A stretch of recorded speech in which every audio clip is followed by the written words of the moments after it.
দিন যাবতেই আওয়ামী লীগের সন্ত্রাসীরা বিশেষ করে শিপলু, আজা, গোষ্ঠীবাবু, আরো কয়েকজনের নেতৃত্বে, এদিকে রোমান আছে, কায়ুম, ওদের নেতৃত্বে দীর্ঘদিন যাবতে আমাকে হুমকি দিয়ে আসতেছিল।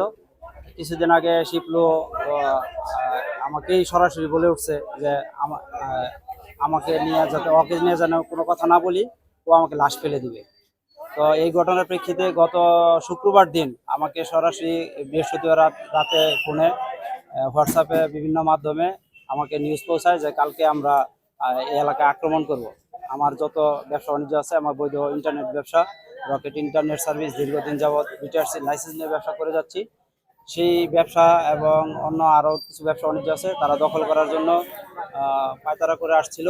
তো তার প্রেক্ষিতে গত শুক্রবার দিন আমাকে বিভিন্ন মাধ্যমে থ্রেট করে যে আমার ব্যবসা দখল করতে আসবে। তো আমি প্রশাসনকে, থানা, আর্মি ক্যাম্পে, ডিজিএফ, এনএসআই সবাইকে অবগত করি বিষয়টি।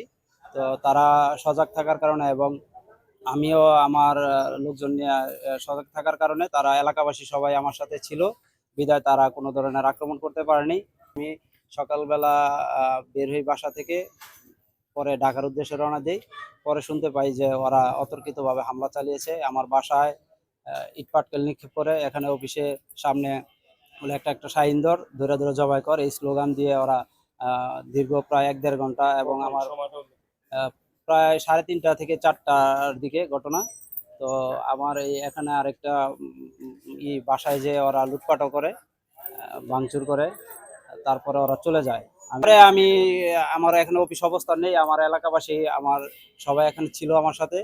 তো থাকার পরে আমি আবার থানায় যখন অবগত করি, পরে ওনারা বিষয়টি অভিযোগ দেওয়ার জন্য বলে, অভিযোগ দেওয়ার জন্য আমি থানায় যাওয়ার জন্য রওনা হই। 8টার দিকে, ঠিক 8টার দিকে আমি থানায় যে শুধু ঢোকার সাথে সাথেই তারা আবার একযোগে এসে বিভিন্ন দিক থেকে এসে অতর্কিত হামলা চালায়। আমার অফিস আপনারা দেখতেছেন, অফিসে সব ভাঙচুর করছে।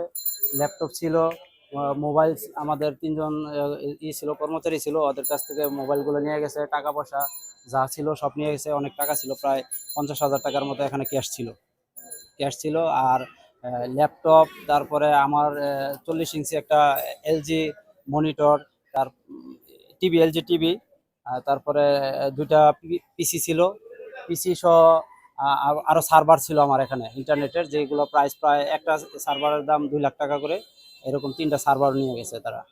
তো আর এর ক্ষতির পরিমাণ প্রায় 10 লাখের উপরে হবে। 10 লাখের উপরে। সরকারের প্রধান উপদেষ্টা থেকে শুরু করে প্রশাসনের নিকট আমি আমার জোর দাবি রইল, আমি এই যারা আমার আজকে এই ঘটনা ঘটালো তাদের জন্য যাতে দৃষ্টান্তমূলক শাস্তির ব্যবস্থা করে এবং আইনের আওতায় এনে, এবং তাদের নামে একাধিক মামলা রয়েছে।